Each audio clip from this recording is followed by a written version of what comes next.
The title of today's sermon is What Was the Cause of Josiah's Sudden Death? What was the cause of Josiah's sudden death? Last Wednesday's service, we looked at King Josiah, who carried out a great religious reformation. Josiah was a man who had been prophesied about 282 years before his birth as the king who would bring reform, and he is evaluated in Scripture as the righteous king who faithfully obeyed the law of Moses. Yet his death came suddenly and tragically in the Battle of Megiddo. The Bible does not clearly explain why this happened. For this reason, Josiah's death has long been a difficult and puzzling issue for many theologians. Some scholars interpret his death as an act of God's protective grace. God taking a righteous man away before the full judgment on the southern kingdom of Judah began.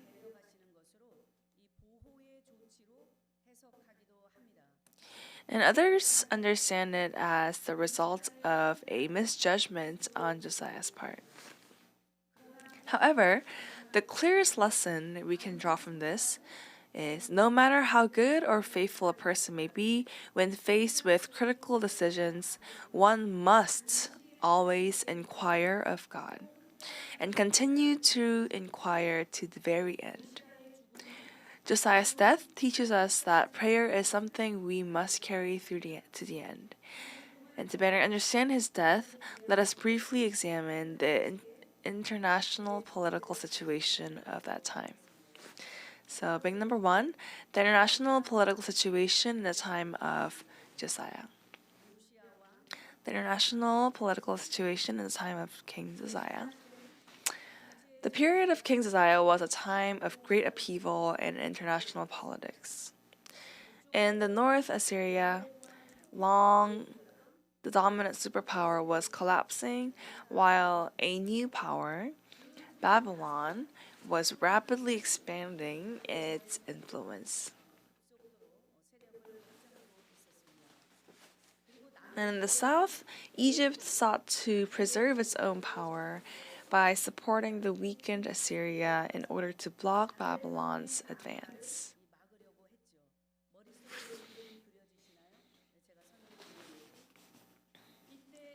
At this time, Pharaoh Necho of Egypt needed to march north to Calchemish to fight against Babylon. The route required passing through Megiddo. King Josiah, however, had consistently pursued an anti-Assyrian policy because Assyria was the enemy that had already destroyed the northern kingdom of Israel. And for this reason,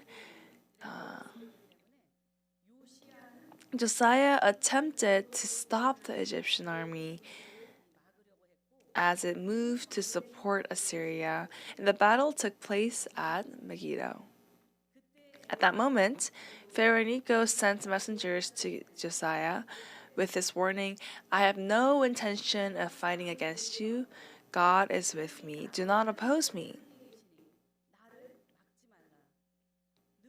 Necho warned that fighting against him was not God's will.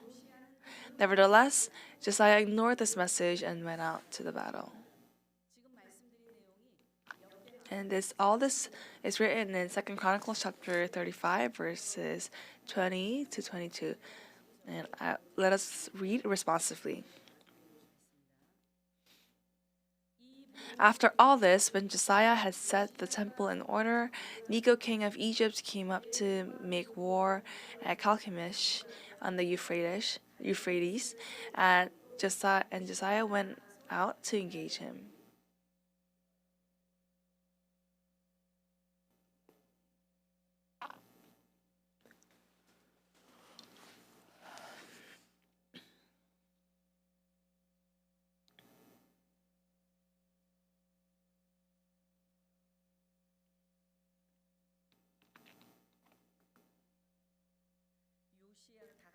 Let us read together. However, Josiah would not turn away from him, but disguised himself in order to make war with him. Nor did he listen to the words of Necho from the mouth of God, but came to make war on the plain of Megiddo. Thus, when King Josiah insisted on going to war and went into battle disguised, he was eventually struck by an arrow, severely wounded, and brought back to Jerusalem, where he died.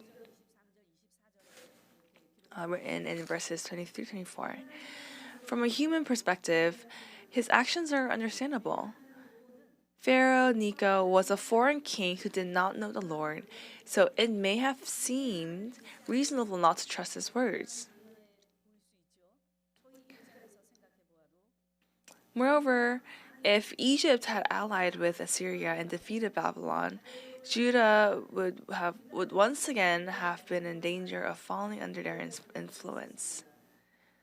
Josiah may therefore have judged this battle to be an unavoidable matter of national survival for Judah. However, the crucial issue was not that Josiah disbelieved Necho's words, but that he skipped an essential step, inquiring of God, and instead put his own judgment first. Being number 2, the cause of Josiah's death.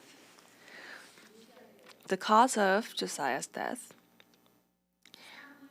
When we look at the books of Samuel and Kings or Chronicles, we see a common characteristic among good kings.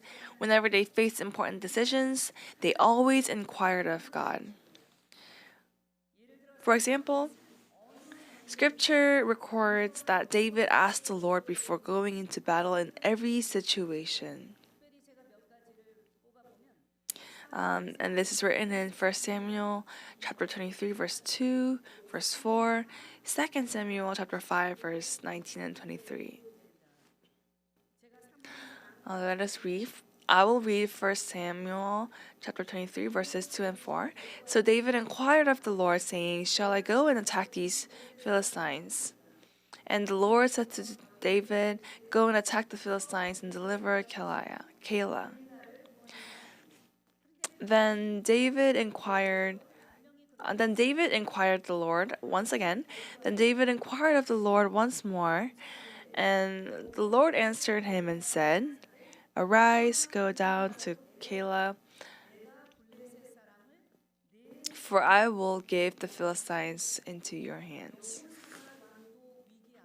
Scriptures also records that King Jehoshaphat sought the Lord in times of crisis. In 2 Chronicles chapter 18 verse 4, chapter 20 verse 3, and King Hezekiah likewise went up to the temple to pray and sought God's will through the prophet Isaiah.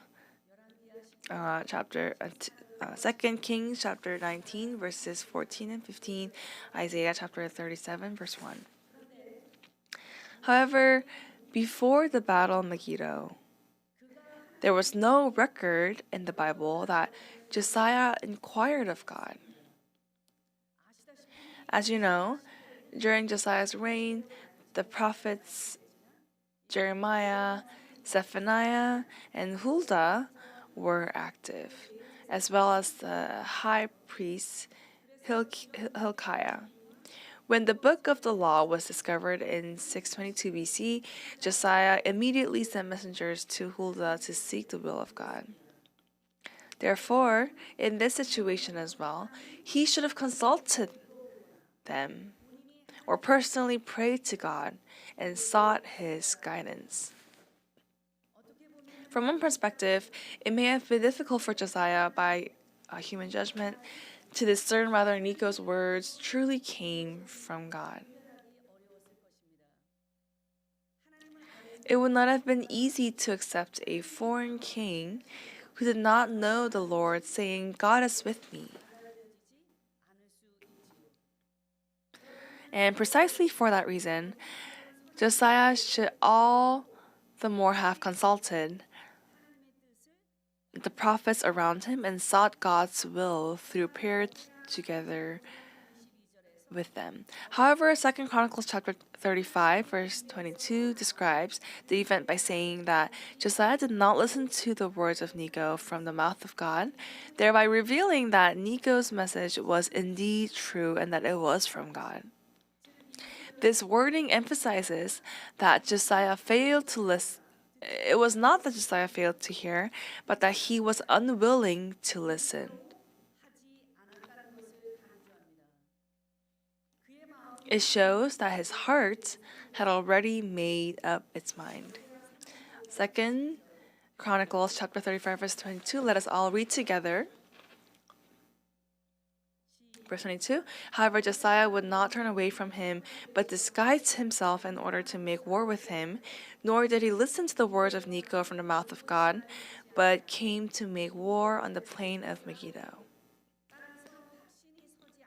When he lacked certainty, when it was hard to believe, and when decisions felt difficult, he should have judged on his own. He should not have judged on his own, but asked others to pray together with him. Then why didn't he inquire of God? Josiah may have had a sense of spiritual confidence built up through successfully completing the religious reforms.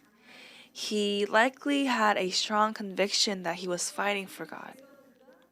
Moreover, because God had promised that he would be buried in peace, he may have assumed that God would surely protect him in this battle as well. Yet, this account teaches us that no matter how righteous or great a person of faith may be, one must always inquire of God, and especially in critical moments, must pray and continue to ask God to the very end. That a king who devoted his entire life to religious reform met a tragic end because of a single moment of rashness calls to mind the final moments of Moses, Aaron, and Miriam, who led the people through the wilderness for 40 years.